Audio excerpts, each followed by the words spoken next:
Well, hello everybody. Hope you're having a good time. If not, hopefully you will soon. It's time for a weekly Q&A video, and just to let you know, I'm actually splitting it up into two different videos. Now the NFL draft is over, it's time to move on to some other topics. So part one, this first video, it's going to be NFL related questions. Part two will be the bucket. The second video will be NBA, Major League Baseball, any other questions you might ask. So sticking true to the core of this channel, which is football, while incorporating some other topics of interest. So let's get started with the football Q&A right now. Chase Gosney kicks us off by asking, who are your dark horses to make the NFL playoffs this year? That is a great question, because we know every year there are a couple of dark horses. Like, for example, you think of last year, who had the Jacksonville Jaguars going to the AFC Championship game and being up double digits on the Patriots in Foxborough in the fourth quarter? Just saying. Yeah, you looked at the Rams, they bring in Sean McVay, and they win, 11 games, win their division. So these things happen every year. Christ's sakes, the Eagles go from a non-playoff team to winning the Super Bowl. There are dark horses every year. So it's trying to sort through the muck and figuring out who could be the dark horses for the playoffs. In terms of the NFC, I don't know if they'll be dark horses because they're a big name team, but the Dallas Cowboys are maybe somewhat of a dark horse, but I'm thinking of them more so maybe as a team that could sneak in there or get in there that didn't last year. I think the Chicago Bears are a dark horse. Challenge for them is their division's not easy, and the conference as a whole is tough as hell. If they were in the AFC, I would be much more confident in the Bears and their playoff hopes. I absolutely would be, because I've got some good vibes, some good feelings about them. But the truth is they could win 9 or 10 games this year and be on the outside looking in. That's very possible. The 49ers, I guess, would be perceived as a dark horse, but so many people are going to be hot on them that maybe they wouldn't be. I'd almost feel like more people would be surprised if the Seattle Seahawks made the playoffs in 2018 than the San Francisco 49ers, and I don't think I'm wrong in that assessment. I think, if anything, you're more likely to get the dark horses on the AFC side of things. I look at the Chargers as possibly being a dark horse. They were in the mix late last year with the focus on John Gruden going to Oakland, what the Chiefs are going to do with Patrick Mahomes, the Broncos bringing in Case Keenum, drafting a guy like Bradley Chubb. It feels like the Chargers are going to kind of go under the radar, which might be a good position. So I think they're a dark horse. If Andrew Luck is healthy and plays all year, the Colts are a dark horse to make the playoffs, win that division. And I can't believe I'm going to say this. And let's not say this loudly where everybody could hear me. The ultimate of ultimate dark horses to make the playoffs in 2018 are the Cleveland Browns. I said the Cleveland Browns. The Cleveland Browns. Let me emphasize again. I think they are the ultimate dark horse to make the playoffs. Why? The AFC is not great. This is a team whose defense is slept on a little bit, that with a little bit better offense, which I expect the offense to be better in 2018, to have moments where it's actually respectable, a team that's going to be able to run the ball with guys like Nick Chubb and guys like Duke Johnson, and then Tyrod Taylor, obviously, as their quarterback. He can run the ball. They're a team that could shock some people this year. You've got Josh Gordon and Jarvis Landry, Njoku at tight end. Their offensive line is solid. They've got to address the Joe Thomas question. Look, I know this much, is that I think right now the over-under for wins for the Browns in 2018 is 4.5. I would most certainly take the over. Now the challenge is do they get off to a really rough start and it cost Hugh Jackson his job? But the ultimate of dark horses is staring everybody right in the face, and it's the Cleveland Browns. And when you look at the conference on the AFC side of things as a whole, is it really that crazy to think that they could have a chance? Just saying. Josh Grantham asks, if you had to start an NFL franchise with one offensive player, one defensive player, one coach, and one general manager, who would it be? one offensive player, one defensive player, one coach, one general manager. Well, if you're building a team, you're building around a young quarterback. The young quarterback I would choose would be Carson Wentz. The defensive player, it is Aaron Donald, because I said his name is Aaron Donald, and that is the end of the discussion. In terms of the coach, Sean McVay, because I would want him to be able to work with Carson Wentz, and I'd be looking at having Sean McVay potentially for 15, 20, 25 years based off of his age and what I anticipate he would be able to do on the offensive side of the ball. And in terms of general manager, I probably would have to go at this point with Howie Roseman. So that would be it. Carson Wentz, Aaron Donald, Sean McVay, Howie Roseman. Bob Schwartz. How long is it before the NFL bans the kickoff and eliminates it? I feel like it's a 2019-2020 thing. Goodell's been hinting at it for a long time, pointing at it for a long time. I feel like it's coming, which sucks for some guys because it's a way for them to get a spot in the league that would no longer be there. I think it's coming within the next year or two. I really do. Falcons Fury. If Sarkisian even becomes an average play caller, how far can the Falcons go? The Super Bowl. The Super Bowl. You have a franchise quarterback. You have one of the very best wide receivers in the National Football League. You have one of the better 1-2 combinations at the running back position. Your offensive line is solid, not necessarily spectacular, but solid. Your defense is still young, got a lot of speed, room to grow, upside, talent at all three levels. If Sarkisian can become an average play caller, the Falcons could be right back in the Super Bowl. It really could be. Lorenz Grani asked, if Lamar Jackson was white, would he have been the number one overall pick in the draft? Or been in the running for it? I don't think so. Because, how do I answer this?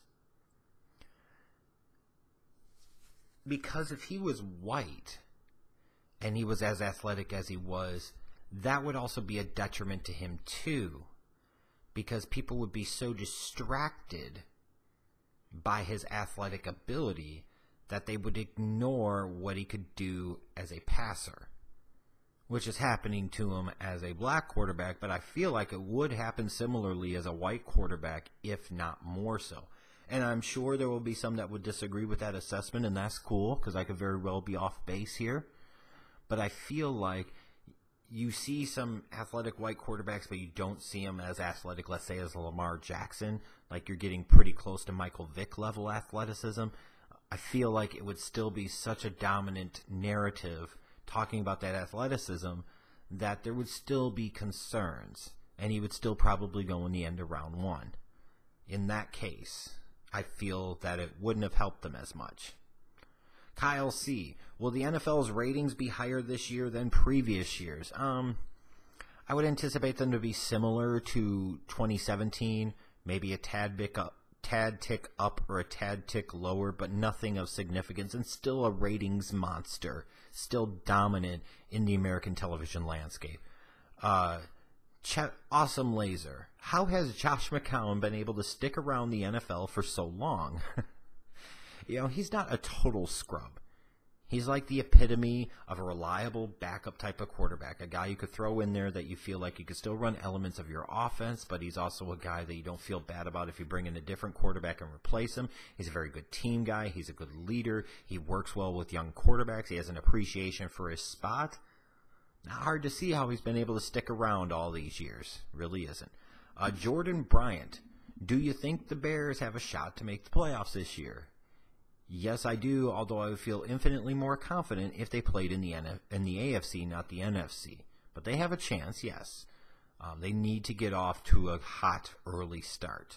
They really, really do. That first month is going to be critical for them. Paulie Paul, how hot should Mike Tomlin's seat be this year? During the year, not hot, because you've already made the decision to bring him back, so it is what it is. You don't get to the Super Bowl, you don't win the Super Bowl, then he has to be fired. That's when the seat should get hot, is the playoffs. As long as he wins, he keeps his job. You get to the Super Bowl, then you feel like he's done his job. You win the Super Bowl, you feel like he should definitely keep his job. Anything short of that, gots to go. Gots to go. Because you are just wasting a precious window of opportunity that you don't know how long it's going to be there. Zach Powers, thoughts on the Matt Patricia sexual assault case and scandal? Somebody in the Lions organization that works on team security probably has been fired. I know it was over 2 decades ago, and he wasn't ever convicted or anything like that, but this is something that you feel like should have been came up in a really deep, thorough background search. Now, maybe you're sitting there looking at a Matt Patricia and you're saying he's a defensive coordinator for the Patriots. He's not going to have any type of this stuff in his background. But if you're not looking for it, you're never going to find it. It's a pretty bad look, and it's pretty sloppy. But then you also wonder how all of a sudden, magically, this type of thing came up. Like, if it was able to be discovered when he gets the head coaching job, why wasn't it discovered when he was a defensive coordinator for the Patriots? I'm just asking. I feel like it's a fair question. Michael Gorman, which NFL player has the most punchable face? Big Ben, if I wasn't fearful that he was going to rape my hand. The other guy, and it's not because he does things that are like hateable. It's just there's something about him and the same expression no matter what the situation. Eli Manning has an eminently punchable face. He absolutely does. There's just something about him. Like you feel like on the wrong day you would just whine back and cold cock him. That's what it is. Who would you most want to punch in the face in the NFL? To me, it's probably Eli. Frederick Lohaus. Why does the 2004 quarterback class not get thought of as the best of all time? I tweeted about this before, and I thought it was something that should be a bigger conversation. I think part of it is because Dan Marino's thought of as an all-time great, and he's in the Hall of Fame. John Elway took his teams to 5 Super Bowls, won 2 of them, and is also thought of as an all-time great. Jim Kelly never won a Super Bowl, but did go to 4 straight Super Bowls, so he had a high level of prominence for many years in the league, and he ultimately went to the Hall of Fame. But you look at that 2004 class, you're talking about Eli, Rivers, Big Ben. It's not that crazy to say that they measure up pretty well against each other. Ken O'Brien, Matt Schaub, there's your 4th quarterback. It's not as crazy as it sounds. The problem is we've been pumping up so full of smoke that 83 draft class for so many years talking about the quarterbacks and this and that 2004 has that recency syndrome. Those guys are still in the league, so that probably doesn't help things. B Knows Sports. Which team will have the worst record in the NFL in 2018? I don't know yet. I will tell you when I do the team-by-team season previews. How about that? Adam O'Malley. Who will contribute to Green Bay more, or for Green Bay more? Jair Alexander or Joshua Jackson? I think it could be equivalent. I just think that Jackson is the better player long-term, but I think they'll both contribute quite a bit. Jeff Zigo asked, will you do an updated top 5 NFL players per team like you did in 2014? I don't know. If I was going to do anything come next year to celebrate the NFL's 100th anniversary, I might do my own 100 greatest players of all time list, and if you'd like to see that, then you let me know in the comments. That probably would be the direction I would lean in. But I might consider that in the future, but I don't know if 5 years later is enough time for there to be those types of that many changes. And Sam Walker, how much of a potential upgrade is Anthony Miller over Cameron Meredith? Oh, I feel like quite a bit, and potentially significantly. I'm still beside myself with excitement and anticipation, the fact that the Bears traded up to get Anthony Miller. Saddle up, buckle up, bitches, because the Bears, we'll see what happens. But I'm very excited about Anthony Miller. But anyways, thanks to all of you guys for asking your NFL questions this week. Check back in soon for the questions about the NBA and Major League Baseball and other topics. And an NBA mock draft has been uploaded to this channel. Isn't that awesome? Go check it out.